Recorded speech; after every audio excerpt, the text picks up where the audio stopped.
Welcome to the Not Your Average Investor Show. I'm your host, Pablo Gonzalez, with my co-host, Greg Cohen, co-founder of JWB. How are you, buddy? I'm doing well, and today's guest makes the word dynamic feel lazy. He is a prolific public speaker, a best-selling author, Naval Academy graduate, former Navy pilot. He is an active philanthropist on the boards of Best Buddies and Rethreaded. He leads one of the nation's largest home inspection companies in Homepro Inspections and Monument Commercial Building Inspections. He is a fashion icon and a social media superstar. Champion of the Blue Blazer. Champion of the Blue Blazer. Welcome to the show, Wally Conway. How does it feel to have everybody dressing like you in Jacksonville? It's great. Bookends of Blue Blazers. You showed us the way, brother. I appreciate this. I mean, literally handfuls of professionals in Jacksonville have taken up this look because of you. It is catching on, but a uniform is a comfortable thing. Having gone to the Naval Academy, been a Navy pilot, I got up every day. I never had to think about what to wear. Mm-hmm. I retired in '94, started my company. I thought, what am I supposed to wear? I just settled in on the blue blazer and the khakis, and here we are 26 years later. I do own more than one of these, but it's become a bit of a... And your legion of fans has taken it up. It is. And imagine after being on this show, just imagine the inspiration that you're going to get. I think Brooks Brothers is probably going to send me an endorsement contract after this. You're sleeping on this, Brooks Brothers. I mean, influencer right here. Wally, tell me a little bit about your business. So when I retired in '94, it occurred to me I had never been on a job interview. I never had a real job. I never wrote a resume. And I thought this idea of finding a job, that's intimidating, and it seemed less frightening to start something than to beg somebody to let me participate in their thing. There you go. So during my time on active duty, I got putzing around with houses a little bit. I was a flipper before there was HGTV. I'd done a little renovating, built a few buildings. I ended up with a contractor's license. So when it came time to retire, I went, I'm afraid to go get a job, I'll start a business. So I thought about being a real estate agent. I thought about being a mortgage guy. I thought about all these different things. And there were 9 home inspection companies in the phone book. Explain to him about the phone book. Back in the day. So there were 9 home That's what I put my stuff on when, I need the lead. When you went to grandma's for Thanksgiving, you probably sat on the yellow pages. So there were only 9 home inspectors, and it was all chuck in a truck. There were no businesses. Mm-hmm. And we started out, and here we are about 40,000 houses and buildings later. It's pretty amazing. It's been fun. 40,000. So this is a business that normally there's not a lot of scaled home inspection companies, right? In '94 there were none. There were none. In '94, the largest home inspection company in the country probably didn't gross $1 million a year. Scroll ahead 25 years, the largest companies in the country might hit 10 million. Mm-hmm. So in a true scaling sense, it's ripe. It looks like where dumpsters looked before Hazinga, and where a few other things that were all mom and pops suddenly scaled.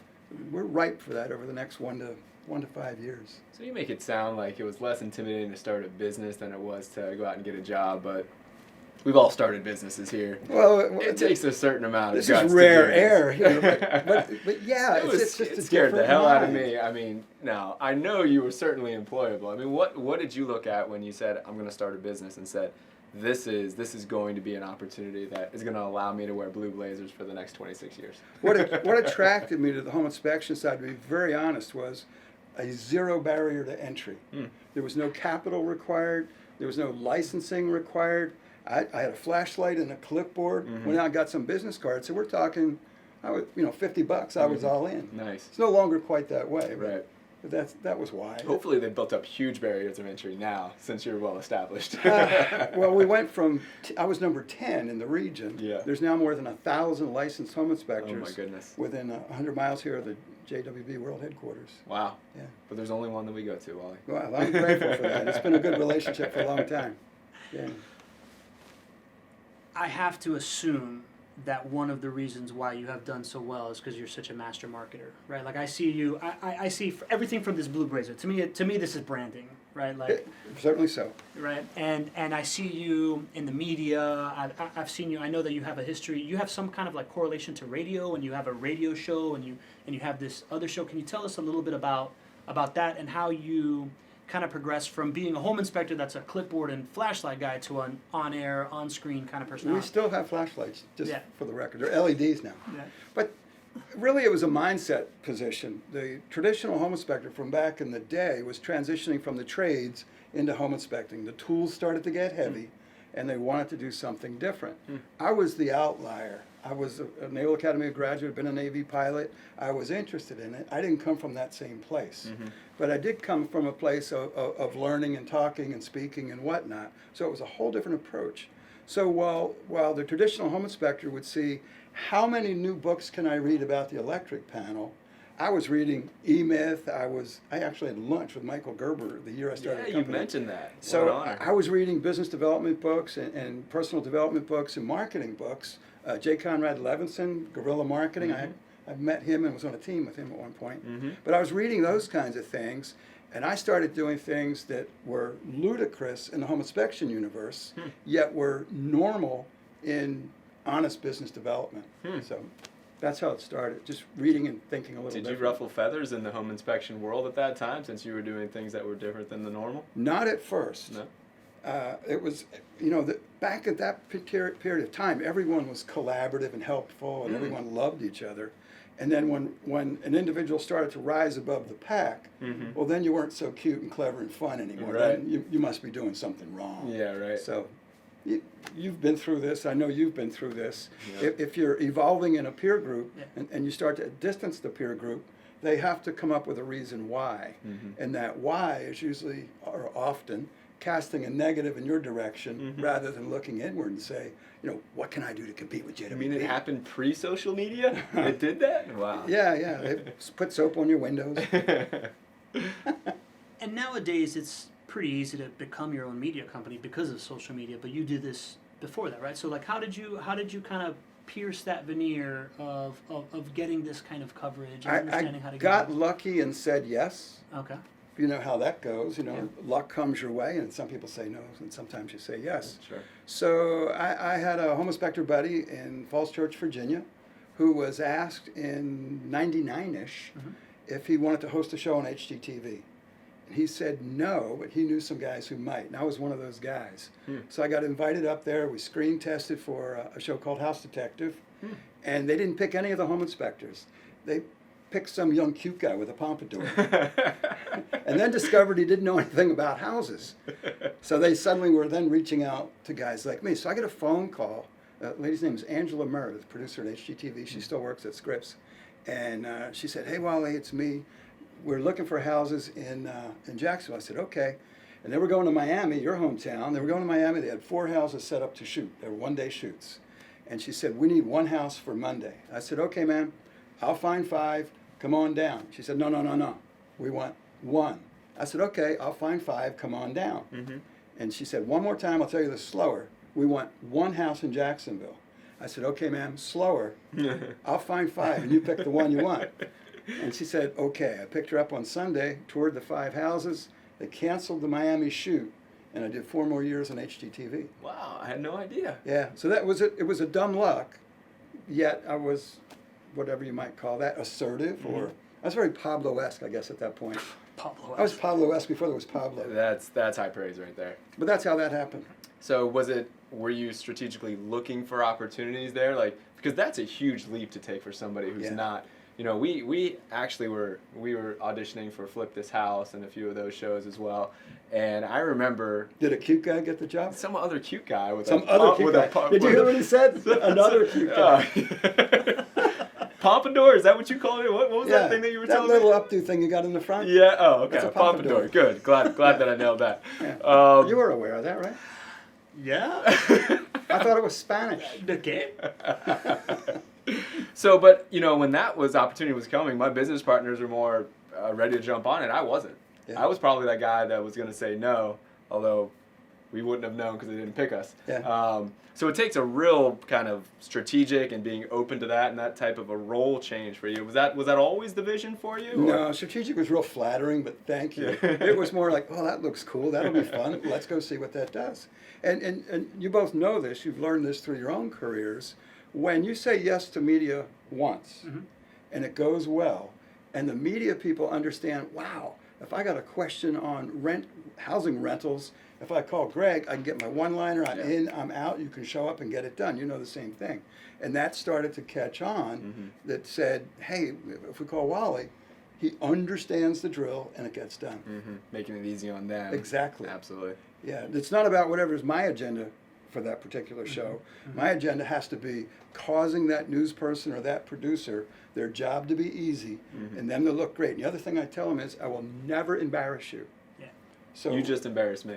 I don't believe you. You're not the producer. No, but it's really important. What happens is somebody gets a media opportunity and they're like, this is my big break to tell what I got to tell and do my whole thing. That's not the way to play that. The way to play that is to ask that producer, what's important to you? What are you trying to accomplish? What are the hot buttons? What are you afraid of? And they're like, oh, okay, now they can relax and trust you.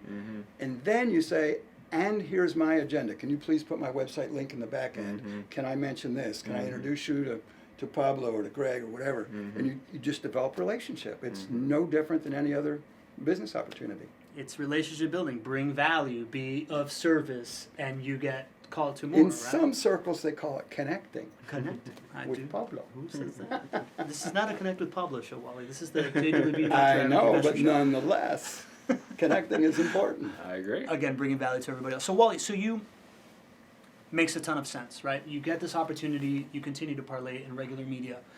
Even in regular media, there was still an apprehension to people in evolving to social media. Yeah. In people of your generation, there's an apprehension to evolving to social media. You got you. I'm You know what I'm saying, Wally, right? If it Like, wasn't for my generation, you wouldn't be here. I agree, 100%. I'm just saying you're a positive outlier in adopting to change that is social media, both in the industry that you're in and in your age group. Absolutely. Ask Mr. Cohen who the first person was to introduce him to TikTok.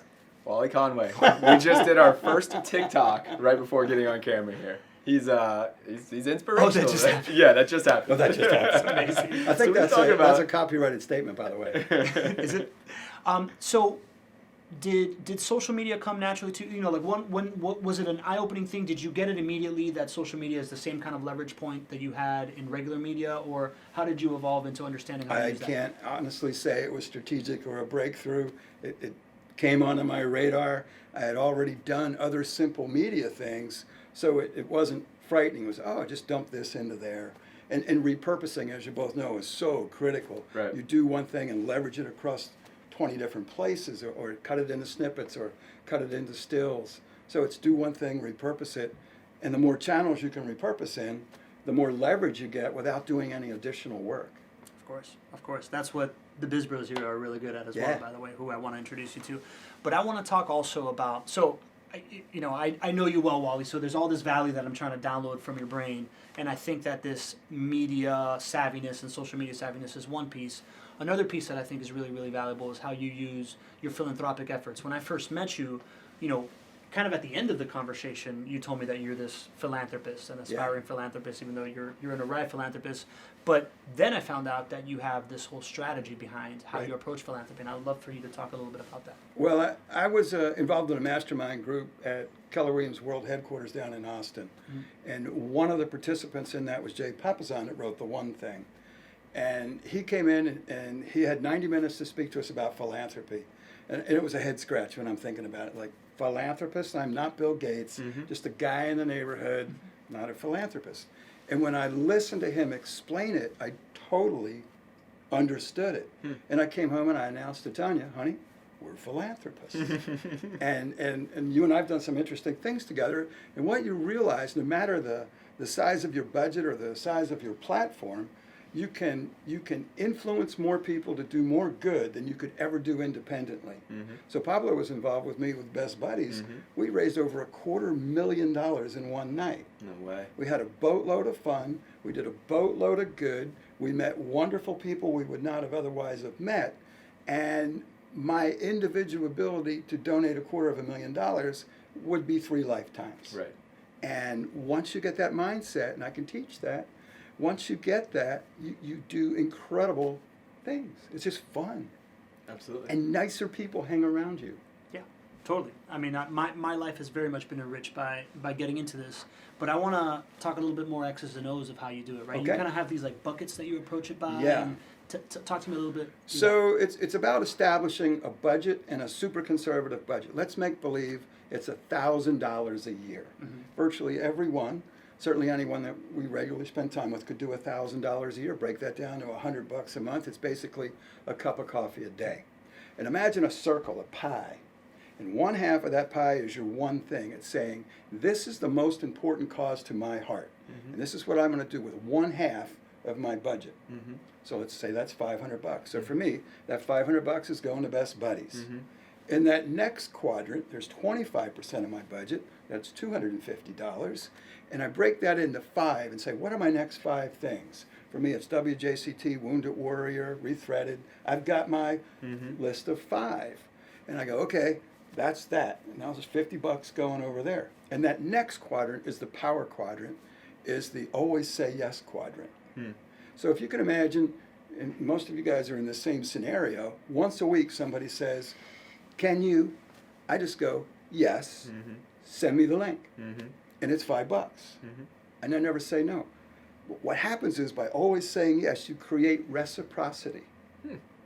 So if the Homepro Inspections is a $1,000 budget and the JWB is a $100,000 budget, when I say yes to JWB and JWB says yes to me, it's not a Quid pro quo. that thing, dollar for dollar. Right. It's a, would you say yes to me? I've said yes to you. Now, the people who actually count beans one-on-one and say, well, Pablo only gave me 10 and I gave him 5 and you gave me 20, that's not the mindset. That's Right. not the philanthropic heart. It's, can you help me with my thing? So it just gets bigger and bigger and bigger. And the other thing that happens is, over time, something may go from one quadrant to the other. You evolve. Different things happen in your life. You go, and what's more important to me now is childhood cancer. And that becomes your one thing. So you're not stuck for life. It's just a mindset of giving that just works, and it just feels good, and it plays good, and you meet wonderful people. And a lot of these wonderful people we both got to spend time with, and you're like, wow, I just really feel good. That's where I was before I came here. So it was great. Absolutely. Interesting. So I'm hearing kind of universal truths, but applied towards philanthropy. Number one, it's the law of influence, right? The law of reciprocity Yes. helps you build relationships and helps you leverage things that normally you Yes. wouldn't have access to. And I'm also hearing that establishing your boundary before you get there is the most powerful thing, because if you have your budget, then you're able to... In a giving sense, absolutely. You're prepared to say yes. But in a strategic sense, strategic philanthropy, I call it strategic philanthropy, live longer, laugh louder, leave a legacy by building your business through strategic philanthropy. You get exposed to, you meet, and you create relationships with people in the community who never would have spent a moment with you, except for the common interest of their cause.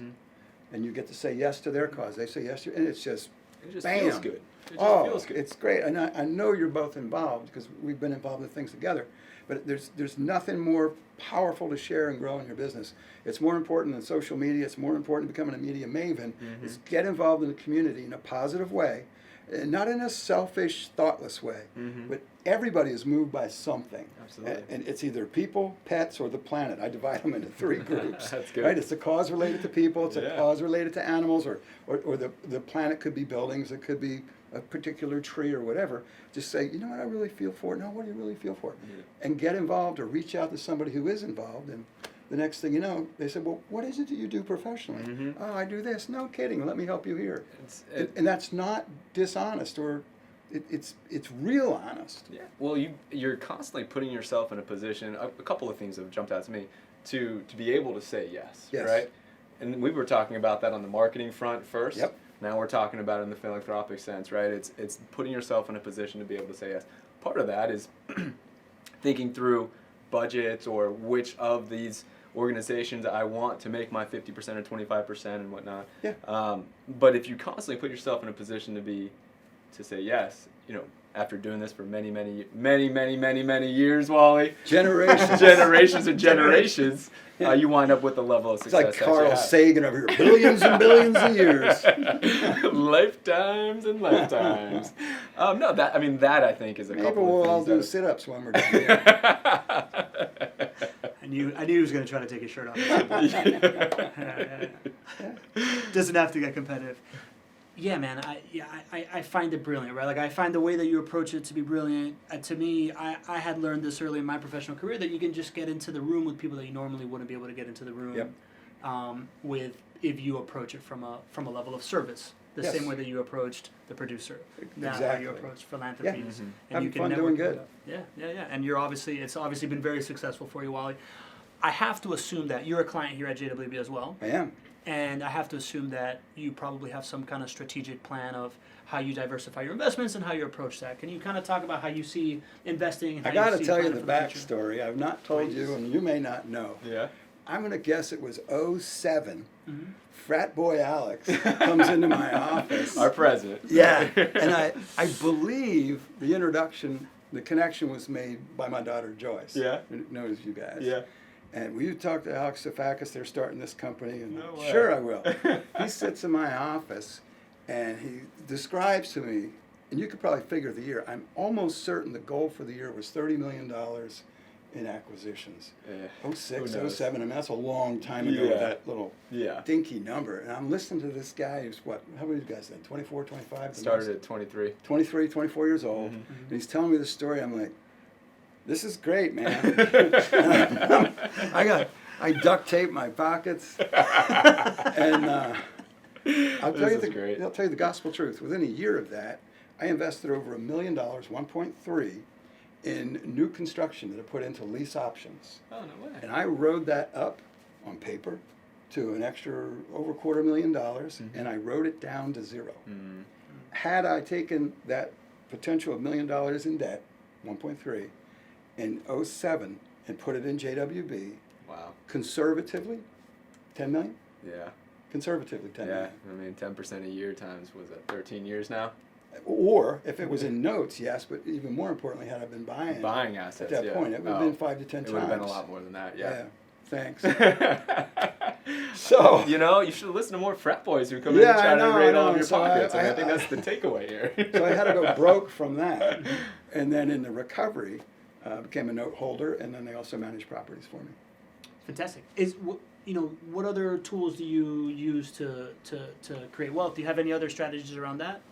Are you in the market, or are you taking a bath right now? No, I have small amounts of mutual funds, but that's not my thing. Okay. No, I've always liked real estate. I always had done real estate poorly, to be honest.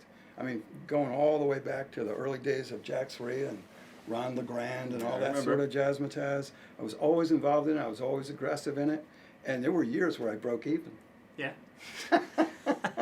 Well, I just wasn't good at it. Well, but you came from such a background of such knowledge. I mean, there are folks out here who have nowhere near the experience that you would have in the home inspection side, but still you decide to go and work with another team of experts to take care of it. What's the main difference for you? Why do you do that? With you specifically, I can tell you exactly. You've never missed a payment to anybody on anything. The way the team plays around here, everybody's a joy to be a part of. It's easy, it's fun, it's safe. I just do it. It doesn't require anything. When a note comes due, you get the call or the email, I don't even know what it is. Hey, you want to roll? Yeah, roll. You want to add to it? Yeah, I want to add to it. And it's comparing that to the normal way to invest in real estate. I got to go out and find the deal. I got to renovate the deal. I got to manage the property, or I got to somehow figure out some opportunity to do private lending with some company or whatnot. I believe, in fact, I know this because I learned this the hard way. You can earn more on your own than being an investor with JWB, and you can lose it all. Yeah, that's true. This is so predictable here. It's predictable. It's been predictable for more than a decade. Come here, drop off your money, okay, and come back and pick up more. All right. So, awesome. I'm a fan. All right, I'm a fan too. If I wasn't a fan, I wouldn't be here. I'm a fan of everybody here in this room right now, as you know. How did you get to Jacksonville? Right, like you were a naval grad, I got here as a Navy pilot in you got here as a 1980. Navy pilot. Yeah. Okay. Yeah. What was it like compared to what you see now? We just were interviewing Matt Ford, CEO of JTA, and we were talking about autonomous vehicles coming. And I'm aware, and all that. So what was it like in 1980 versus where you see Jacksonville going to be in the next 5 years? Well, when you look at the things that weren't here, then you could imagine what it may have been like then. There were no Jaguars. Downtown, though, we're still emerging. In 1980, we weren't even done declining. Yeah. It was interesting. We had tolls on the roads, and the place smelled bad. You know, Tom Missouri takes credit for both of those things, and so we're definitely moving in a good direction. I will tell you, having watched it now, 1980, how long is that? 40 years? Got your calculator? For 40 years. We're so close right now to downtown just popping. You know, but I've thought that sorta, that it may be a few times. We thought that probably like 2005, 2006. You know, we all kind of thought, but it's different now, right? So close. Why do you think it's different right now? I think the influx of good minds with money behind it. Yep. If you can have a great idea, if you can't fund it, it can't happen. You can bring money into town with a bad idea or no cooperation and support, and it's not going to work. I think it's the cooperation and support as well. I mean, everybody now understands the value of a thriving downtown, whereas in the past, downtown didn't really have its own voice. No. You had all these stakeholders in different parts of, you know, the city that, well, what are my key constituents going to need first, rather than bringing everybody's values up when downtown thrives. And I feel like there was like a click, you know, call it a few years ago or whenever it was, and the leaders started to get that. We're recovering after 40 years, really 50 years, from the transition to consolidated government. Yeah. That initial transition, it divested the tax base, and as soon as you divest the tax base, it sucked it all out of downtown. And I feel like we're really on the cusp of recovering from that generational transition. Can we talk a little bit about the consolidated government? Because what I'm understanding now is that the way that decisions are made today is so much different than it was in the past. And in the past, we had city council that, you know, while it's a wonderful organization, we had 19 city council members who made all of those decisions or had a big impact on those decisions. And now we have government bodies like the Downtown Investment Authority that are able to speak. Do you see a major difference because of the way decisions are made like that? Yeah, I think that's good. When they went to consolidate, I was not here prior to consolidated government, but having read a lot about it, the decisions downtown were made by people who were downtown. Once we divested, it wasn't that way. And DIA is the closest thing to what would have been a traditional Jacksonville bounded city council, city limit as opposed to a county limit. Right. So I like it. Absolutely. Still imperfect, but I like it. It's noticeably better than where we were in 2006, 2005 timeframe when we had a thriving economy. Now we were kind of putting all the pieces of the puzzle together. We're coming up on time, guys. I could have this conversation with both of you forever, right? Like, this has been really illuminating to see you put how it all correlates, your strategies of how everything kind of comes together with how you approach things and the success that it's brought you. I love this conversation on downtown and your perspective.